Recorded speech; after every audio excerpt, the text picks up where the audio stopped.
അസ്സലാം അലൈക്കും.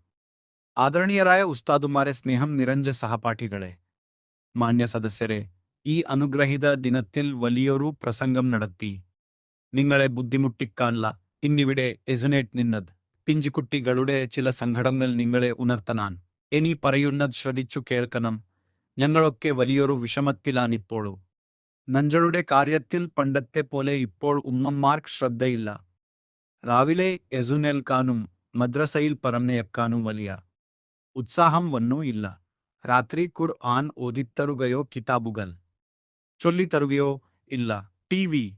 കണ്ടിരിപ്പാൻ സദാ സമയവും സീരിയൽ, ബിഗ് ബാസ്, പട്ടുറുമാൽ മൊക്കെയാൻ അവരുടെ ഇഷ്ടം. അതിനാൽ ഞങ്ങൾ അനാഥകളാവുകയാണ്.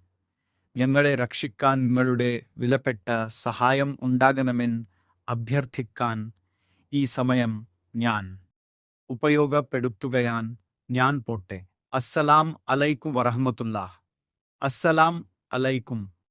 ആദരണീയരായ ഉസ്താദുമാരെ, സ്നേഹം നിറഞ്ഞ സഹപാഠികളെ, മാന്യ സദസ്യരെ, ഈ അനുഗ്രഹീത ദിനത്തിൽ വലിയൊരു പ്രസംഗം നടത്തി നിങ്ങളെ ബുദ്ധിമുട്ടിക്കാനുള്ള ഇന്നിവിടെ എസുനേറ്റ് നിന്നത് പിഞ്ചുകുട്ടികളുടെ ചില സങ്കടങ്ങൾ നിങ്ങളെ ഉണർത്തനാൻ. ഇനി പറയുന്നത് ശ്രദ്ധിച്ചു കേൾക്കണം. ഞങ്ങളൊക്കെ വലിയൊരു വിഷമത്തിലാണിപ്പോഴൂ. നഞ്ചളുടെ കാര്യത്തിൽ പണ്ടത്തെ പോലെ ഇപ്പോൾ ഉമ്മമാർക്ക് ശ്രദ്ധയില്ല. രാവിലെ എസുനേൽക്കാനും മദ്രസയിൽ പറഞ്ഞയക്കാനും വലിയ ഉത്സാഹം വന്നൂ ഇല്ല. രാത്രി ഖുർആൻ ഓതിത്തരുകയോ കിതാബുകൾ ചൊല്ലിത്തരുകയോ ഇല്ല. ടി.വി. കണ്ടിരിപ്പാൻ സദാ സമയവും സീരിയൽ, ബിഗ് ബാസ്, പട്ടുറുമാൽ മൊക്കെയാൻ അവരുടെ ഇഷ്ടം. അതിനാൽ ഞങ്ങൾ അനാഥകളാവുകയാണ്. ഞങ്ങളെ